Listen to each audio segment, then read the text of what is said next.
تو اس کا جو ساتھ کا زیادہ سفر ہے وہ ختم ہو جائے تو وہ بھی محتاج بن جاتا ہے، اس پر بھی زکوٰۃ کی رقم خرچ کی جا سکتی ہے۔ تو اللہ تعالیٰ نے انسانوں کی آسانی کے لیے، اپنے بندوں کے لیے اس طرح سے زکوٰۃ کو رکھا ہے کہ وہ زکوٰۃ دے کر انسان کے مالوں کو پاک کرتا ہے، زکوٰۃ کو جو فرض قرار دیا ہے۔ تو اس فرض کی ادائیگی ہر مسلمان پر لازم ہے جو صاحب نصاب ہو، ہر صاحب نصاب پر لازم ہے۔ حضرت ابوبکر صدیق رضی اللہ تعالیٰ عنہ کے تعلق سے ہم جانتے ہیں کہ اپنے دور خلافت میں وہ کہتے تھے کہ اگر کسی نے اللہ کی راہ میں زکوٰۃ دینے سے، اگر ایک ستلی کا توڑا بھی دینے سے روکے رکھا، اپنے آپ کو بیت المال میں جمع کرنے سے روکے رکھا، تو میں اس کے خلاف اعلان جنگ کرتا ہوں۔ تو یہ جو زکوٰۃ دینا انسانوں پر، مسلمانوں پر اللہ نے فرض کیا ہے، اس فرض کی ادائیگی لازماً کرنی ہی ہے۔ اس فرض کی ادائیگی کے ساتھ انسان اپنے مالوں کو پاک کرتا ہے۔ اس میں بھی خواتین نے بھی خاص طور سے خیال رکھنا چاہیے کہ وہ جو زیور، وہ جو سونا چاندی استعمال کرتی ہے تو کیا اس کی زکوٰۃ وہ دے رہی ہے یا نہیں دے رہی ہے، اس کے تعلق سے بھی وہ چاق و چوبند رہے، اس کے تعلق سے بھی وہ کوشش کرے کہ وہ اگر اس کا شوہر، اس کا باپ، اس کا بھائی وہ جو سونا پہنتی ہے اس کی زکوٰۃ ادا نہیں کر رہا تو اس خاتون پر ذمہ داری ہے کہ وہ اس مال کی زکوٰۃ دے۔ اگر وہ اس کے لیے اپنے پاس کوئی روپیہ پیسہ، کوئی سرمایہ نہیں رکھتی تو انہی سونے چاندی سے کوئی وہ چیز جو زکوٰۃ کی رقم بھر بیٹھتی ہے اس کو فروخت کر کے اسے زکوٰۃ دینی ہوگی۔ بہرحال زکوٰۃ فرض ہے۔ انفاق فی سبیل اللہ کے تعلق سے جو ہم آج اس موضوع پر بات کر رہے ہیں، تو اس رمضان میں خاص طور سے اور ہر رمضان میں بھی، کیونکہ لوگ اس رمضان میں اللہ تعالیٰ جو ہر نیک عمل کا ثواب 70 سے 700 گنا تک کی روایتیں ملتی ہے کہ اس کا ثواب بہت زیادہ بڑھا دیا کرتا ہے، کہ ہر نیک عمل کا کئی گنا اللہ تعالیٰ اجر و ثواب دیتا ہے۔ تو اسی لیے مسلمان خاص طور سے رمضان کے مہینے میں اپنے مالوں کو خرچ کرتے ہیں، انفاق فی سبیل اللہ کا کام کرتے ہیں۔ ہم دیکھتے ہیں کہ صحابہ کی کیا کیفیت تھی۔ اس میں سے ابو دہدہ رضی اللہ تعالیٰ عنہ نے کیا کیا؟ ابو دہدہ نے جب اللہ کے رسول صلی اللہ علیہ وسلم سے ان آیتوں کو سنا تو آپ نے وسلم کا ہاتھ اپنے ہاتھوں میں لیا اور فرمایا، یا رسول اللہ،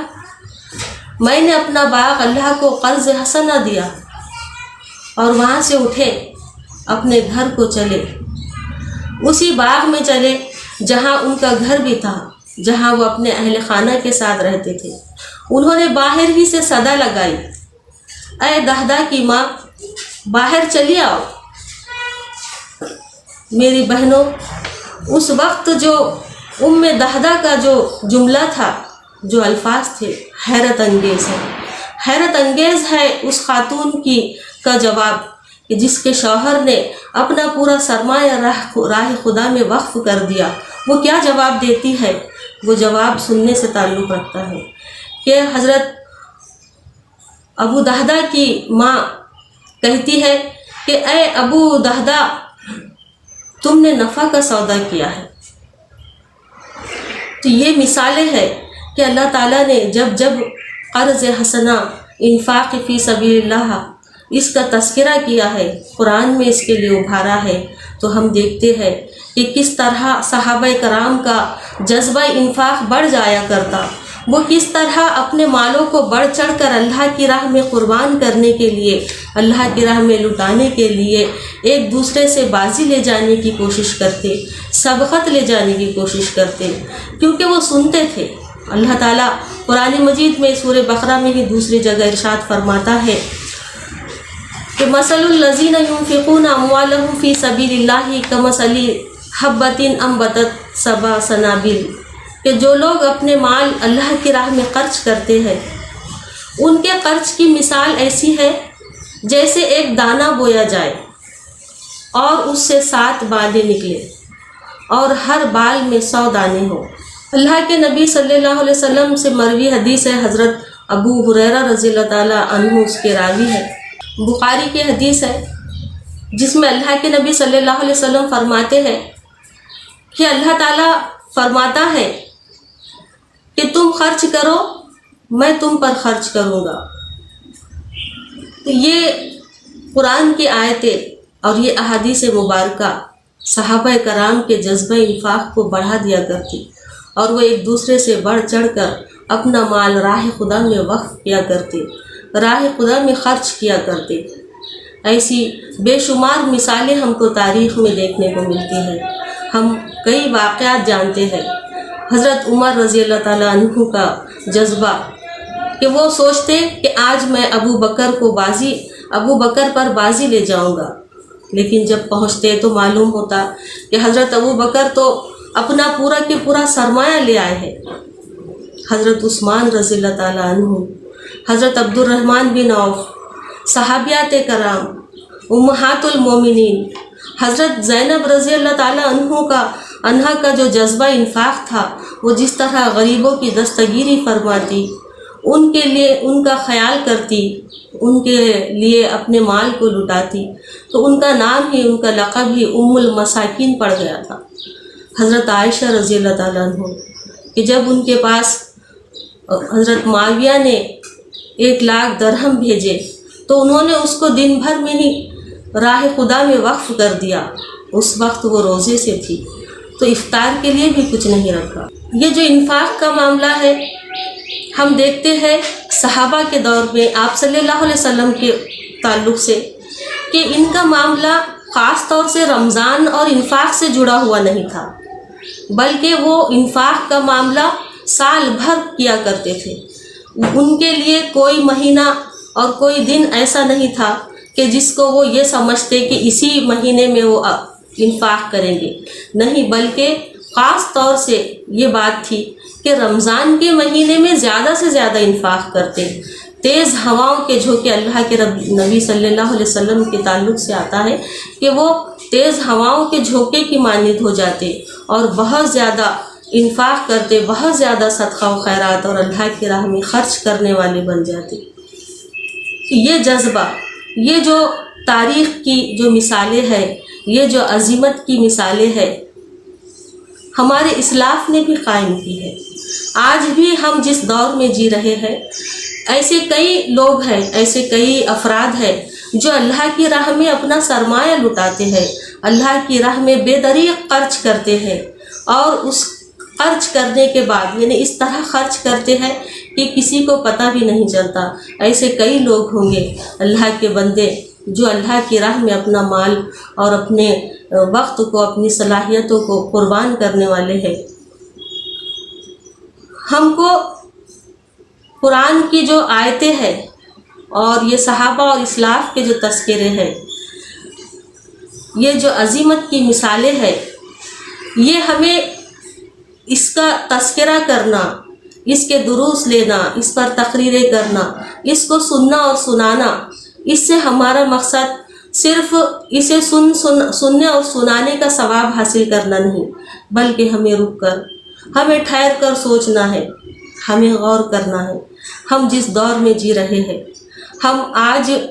جس حالات میں جی رہے ہیں، ان حالات میں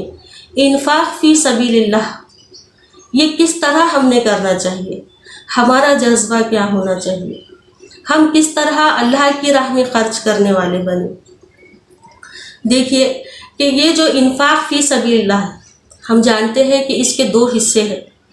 ایک تو یہ کہ اللہ تعالیٰ نے یعنی انفاق فی سبیل اللہ، اللہ کی راہ میں خرچ کرنا،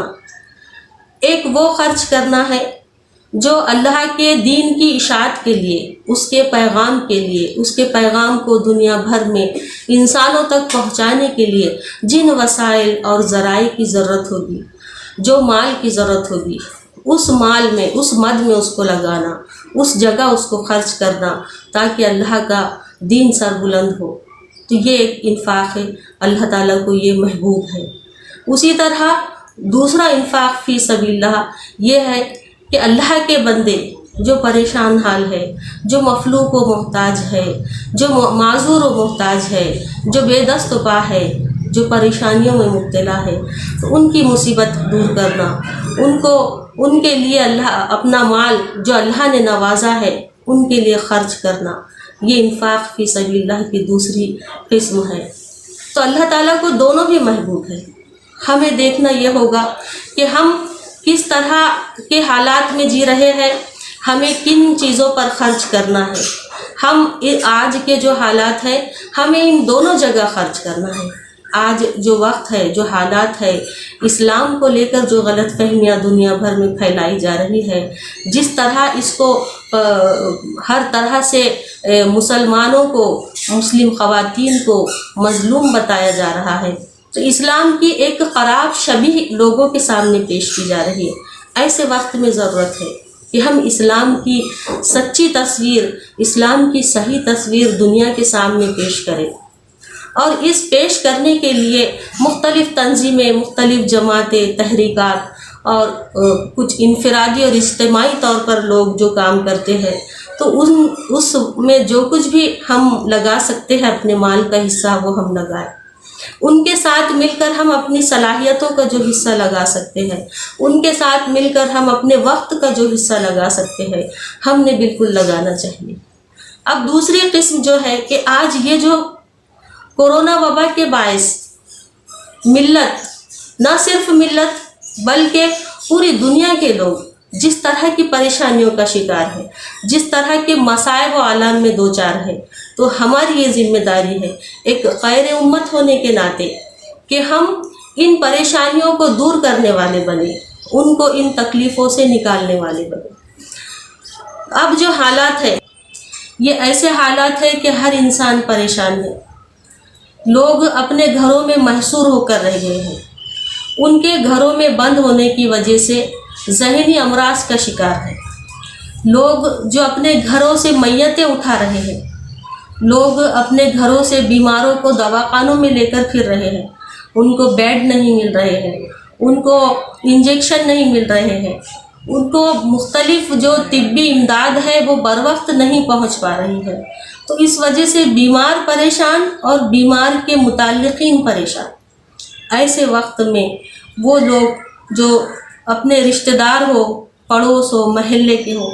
تو ان کی خبر گیری کرنا ہماری ذمہ داری ہے۔ یہ ہم یہ یاد رکھنا ہوگا کہ ہمیں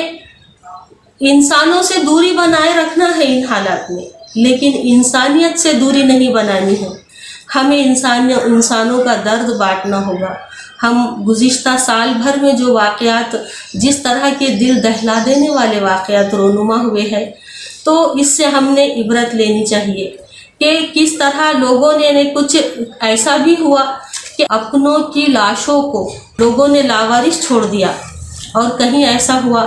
کہ لوگوں نے دوسروں کی لاشوں کو اپنے ہاتھوں سے اٹھایا، غسل دیا، ان کی تدفین، ان کی تجہیز و تدفین کا کام کیا۔ ان حالات میں خواتین نے اپنے اطراف کی خواتین کی بھی خبر ہم کو رکھنی ہوگی کہ ہر رمضان تو ہم اپنی تیاریوں میں، اپنی خوشیوں میں اپنے لیے زیادہ سے زیادہ ساز و سامان خریدنے کی طرف متوجہ ہوتے ہیں، لیکن ایسے مہاماری کے دور میں ہمیں اپنے اطراف کی خواتین پر، اطراف کے گھروں پر نظر رکھنی ہوگی کہ وہ کون سی پریشانی میں مبتلا ہے، ابھی ان کو کس چیز کی ضرورت ہے۔ کہیں ایسا بھی ہو سکتا ہے کہ ہر طرح سے ان کے پاس مال و اسباب ہے، ساز و سامان ہے، سب ہے، لیکن ان کی دلجوئی کی ضرورت ہے، تو یہاں پر ہمیں ان کی دلجوئی کرنا ہے۔ جہاں کسی کو کبھی ایسا ہے کہ کوئی گھر کے فیملی ممبر کم ہونے کی وجہ سے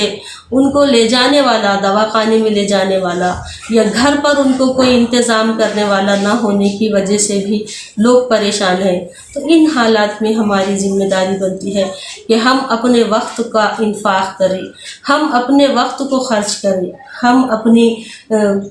جسمانی طاقت کو خرچ کریں، اپنے صلاحیت کا استعمال کریں، ہم اپنے وقت کا حصہ لگائیں ان لوگوں کے لیے جو انسانیت سے ایک ہمدردی کا بول سننے کے لیے ترس رہے ہیں، آج زمانے کی اس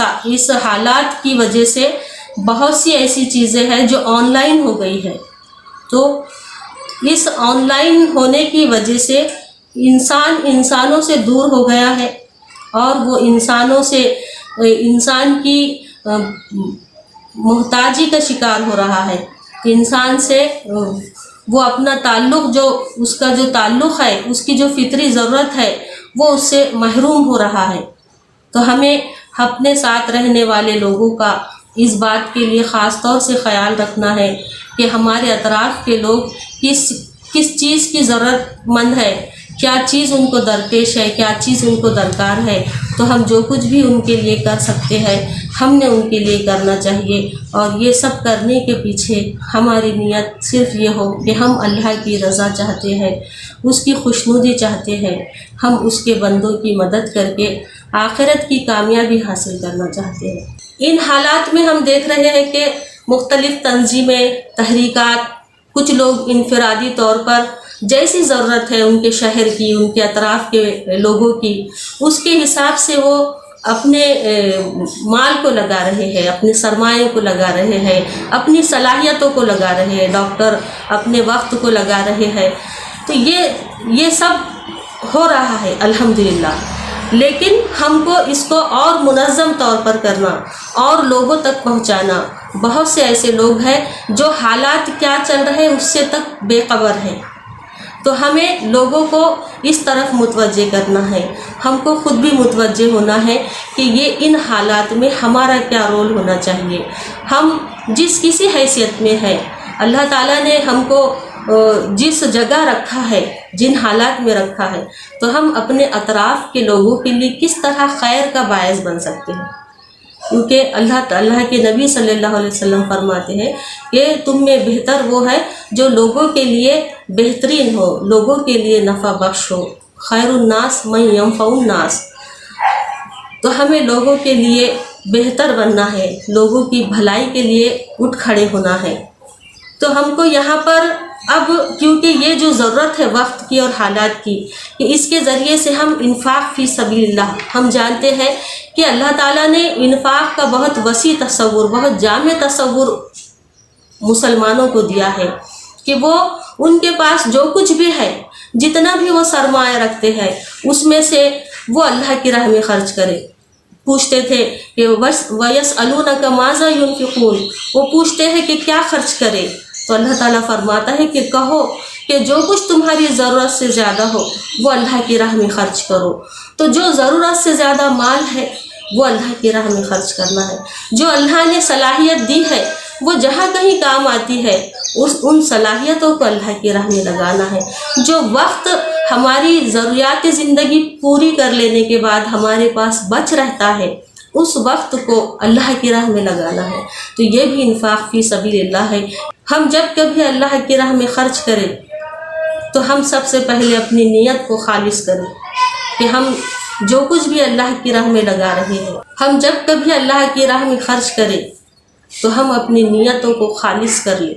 خالص للہیت کے ساتھ، صرف اس جذبے کے تحت کہ یا اللہ تیری خوشنودی مطلوب ہے، تیری رضا مطلوب ہے. اس جذبے کے ساتھ ہم اللہ کی راہ میں خرچ کرنے والے بنیں. اس کے ساتھ ہم اس بات کا خیال رکھیں کہ ہمارا یہ خرچ کرنا کسی دنیا داری کی غرض سے نہ ہو، کسی دکھاوے کی غرض سے نہ ہو، کسی واہواہی کی غرض سے نہ ہو. اس کے ساتھ ہم اپنے جس کسی پر اپنا مال خرچ کر رہے ہیں ان کی عزت نفس کا ہم خیال رکھیں. جب کبھی مال خرچ کیا جائے، خواہ انفرادی شکل میں ہو، اجتماعی طور پر دیا جا رہا ہو، تو اس بات کا ہم نے خاص خیال رکھنا چاہیے کہ اس سے لوگوں کی جن کو دیا جا رہا ہے ان کی عزت نفس مجروح نہ ہو. اللہ تعالیٰ فرماتا ہے کہ تم اگر اپنے صدقات علانیہ دو تو اچھا ہے، لیکن اگر تم چھپا کر دو تو یہ تمہارے حق میں زیادہ بہتر ہے. تو کوشش یہ کی جانی چاہیے کہ ہم اپنے صدقات کو، اپنے خیرات کو، اللہ کی راہ میں جو مال خرچ کیا جا رہا ہے اس کو چھپا کر دے، اس کو پوشیدہ طریقے سے دے، جو حکم ہے جو اللہ کے نبی صلی اللہ علیہ وسلم فرماتے ہیں کہ تم اگر خرچ کرو تو تمہارا دایاں ہاتھ جو دے تو وہ بائیں ہاتھ کو بھی پتہ نہ چلے۔ یہاں پر اس کے ساتھ ہم کو اور جو احتیاط ملحوظ رکھنی ہے وہ یہ کہ ہم لوگوں کی حقیقی ضرورتوں کو پوری کرنے والے بنیں، ہم لوگوں کو اس لائق بنانے والے بنیں۔ ہم جانتے ہیں کہ ہم جن پر خرچ کر رہے ہیں وہ کس عمر کا ہے، کس حیثیت کا ہے، وہ اس کی صحت تندرستی کیا ہے، کیا وہ کما سکتا ہے، حالات نے اس کو مجبور کر دیا ہے کہ وہ بے روزگار ہے۔ اگر ہم اس کے لیے روزگار کا سامان کرتے ہیں، اگر ہم اسے اس کے پیروں پر کھڑا کرتے ہیں، اگر ہم اس کو مانگنے سے بچا سکتے ہیں، تو ہم نے سب سے پہلی کوشش ہماری یہی ہونی چاہیے کہ ہم لوگوں کو مانگنے سے بچانے والے بنیں، ان کو ان کے پیروں پر کھڑا کرنے والے بنیں۔ یہ نہ ہو اب یہ جو حالات چل رہے ہیں ملک کے، اس میں دیکھیے کہ گزشتہ سال سے اور اس کے پہلے سے بہت سے لوگوں نے، بہت سی تنظیموں نے، تحریکات نے اپنا سرمایہ، اپنا مال لوگوں کو میں تقسیم کیا ہے، رمضان کٹ کی شکل میں، راشن کٹ کی شکل میں، افطار کٹ کی شکل میں، عید کٹ کی شکل میں، اور الگ الگ طریقوں سے لوگوں میں بہت زیادہ انفاق کیا ہے، خرچ کیا ہے لوگوں نے۔ تو اس سے یہ ایک اچھی چیز ہے، لیکن ہم اس بات پر بھی ہماری نظر ہونی چاہیے کہ ہم جب بہت زیادہ اس بات کی طرف توجہ دیں گے کہ لوگوں کو گھر بیٹھے ان کو بس فراہم کرنے والے بنے، تو اس میں ایک اعتدال کی روش ہم کو اختیار کرنی ہوگی کہ کہیں ایسا نہ ہو کہ ہماری یہ پے در پے کی مدد لوگوں کو بھی اس طرح کاہل اور کامچور نہ بنا دے، اور حکومت کو بھی اپنی ذمہ داریوں کو سے نظر انداز کرنے والا نہ بنا دے۔ ہم ان میں ایک اعتدال کی روش اختیار کریں۔ اسی کے ساتھ ہم اس بات کا بھی خیال رکھیں، اس بات پر بھی ہماری نظر ہو کہ گورنمنٹ کی طرف سے کیا اسکیمیں ہیں، وہ کون سی اسکیمیں ہیں جو روزگار سے متعلق ہے، کسی غریب کی مدد کے تعلق سے ہے، اور جو بھی ان کے لیے چیزیں فراہم ہوتی ہے، آتی ہے، تو ہم اسے لوگوں تک پہنچائیں، لوگوں تک اس کو پھیلائیں، تاکہ لوگ جو اس کے مستحق ہیں وہ اسے حاصل کریں اور ہر ایک اپنا رول ادا کرے۔ اس مہاماری کے چلتے جب ہم لوگوں کی ضرورتیں پوری کریں تو ہمارا رول ایک NGO کے جیسا نہ ہو، ہمارا رول صرف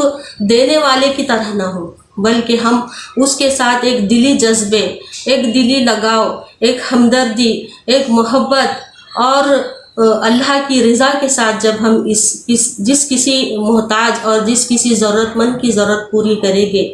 تو انشاءاللہ وہ ہمارے ساتھ جڑ جائے۔ ہمارا جذبہ یہ ہو کہ ہم بس دیتے چلے جانے والے، اور اسی کے ساتھ میں لوگوں سے صرف دینے کا معاملہ بن رہا ہے اور لوگ صرف لینے کی غرض سے ہماری طرف دیکھ رہے، نہیں، بلکہ ایک دلی محبت کا، آپسی محبت کا معاملہ ہمارے درمیان استوار ہونا چاہیے۔ لوگ ہمارے ساتھ شامل ہو، لوگ ہمارے ساتھ جڑے، لوگ ایک دوسرے کا تعاون کرنے کا جذبہ اپنے اندر پیدا کرنے والے بنے، تو اس طرف ہماری توجہ ہونی چاہیے۔ اللہ تعالیٰ فرماتا ہے کہ اے نبی صلی اللہ علیہ وسلم، ان کے مالوں سے صدقہ لے کر انہیں پاک کیجئے اور اس کے ذریعے ان کا تزکیہ کیجئے۔ تو یہاں جو صدقہ کرنا ہے، خیرات کرنا ہے، اللہ کی راہ میں خرچ کرنا ہے، تو اللہ تعالیٰ فرماتا ہے کہ یہ خرچ کے ساتھ اللہ نے اس صدقے کو، اس خرچ کو نیکی کے لیے، تزکیے کے لیے ایک لازم بنا دیا ہے کہ انسان اگر اپنا تزکیہ کرنا چاہے، انسان اگر اپنے نفس کا تزکیہ کرنا چاہے، پاکیزہ کرنا چاہے، اپنے نفس کو تقوی والا بنانا چاہتا ہے، تو اسے چاہیے کہ وہ اللہ کی راہ میں خرچ کرنے والا بنے۔ تو یہ تزکیہ یعنی ایسا نہ ہو، ہماری نظر اس بات پر ہو کہ دینے والے اپنا تزکیہ کر رہے ہیں لیکن لینے والے ان کے تزکیے کا کیا، ان کی طرف بھی ہماری توجہ ہو، ان کی طرف بھی نظر ہو کہ وہ ہمیشہ لینے ہی والے نہ بنتے رہ جائے۔ اللہ تعالیٰ جو میں نے ابتدا میں آیت پڑھی کہ اللہ تعالیٰ فرماتا ہے لن تنالوا البر حتی تنفقوا مما تحبون، کہ تم نیکی کو ہرگز نہیں پہنچ سکتے تم نیکی کو ہرگز نہیں پہنچ سکتے جب تک کہ اپنے وہ مال اللہ کی راہ میں خرچ نہ کرو جو تمہیں بہت عزیز ہے، جن سے تم محبت رکھتے ہو، اور جو کچھ تم خرچ کرو گے اللہ اس سے بے خبر نہ ہوگا۔ یعنی اللہ کی راہ میں اگر انسان جو کچھ خرچ کرتا ہے، اور بالخصوص وہ مال خرچ کرتا ہے جسے وہ عزیز رکھتا ہے، جسے وہ پسند کرتا ہے، تو اللہ تعالیٰ اس سے، اللہ فرما رہا ہے کہ اس سے بے خبر نہیں ہوگا کہ وہ کس نیت اور کس جذبے سے بندے نے اللہ کی راہ میں خرچ کیا ہے۔ تو یقیناً اگر وہ مخلصانہ جذبہ ہوگا، وہ جذبہ اللہ کی خوشنودی کا ہوگا، وہ جذبہ آخرت کی کامیابی کا ہوگا، تو ضرور اللہ تعالیٰ اس جذبے کے صلے میں، اس جذبے کے بدلے میں انسان کو اس انفاق کا بہترین اور بھرپور بدلہ عطا فرمائے گا۔ تو اللہ تعالیٰ سے دعا ہے کہ ان حالات میں ہم کو اللہ تعالیٰ اس مہاماری کے دور میں اللہ آگے بھی ہماری امت مسلمہ کی تمام انسانوں کی حفاظت فرما۔ اگر یہ عذاب ہے تو ہمیں ہمارے گناہوں کو معاف فرما، اس عذاب کو ہم سے ہٹا دے، اور یہ آزمائش ہے تو ہم کو اس میں ثابت قدم رکھ، ہماری حفاظت فرما۔ یا اللہ تعالیٰ اس ماہ رمضان میں ہم جو کچھ بھی نیک اعمال کر رہے ہیں، جو ٹوٹی پھوٹی عبادت کر رہے ہیں، تو ان عبادتوں کو قبول فرما، ہمیں زیادہ سے زیادہ تیری راہ میں جد و جہد کرنے والا، تیرے بندگان کی خدمت کرنے والا بنا۔ ہماری دعاؤں کو قبول فرما، ہماری لغزشوں کو معاف فرما۔ وآخر دعوانا ان الحمد للہ رب العالمین۔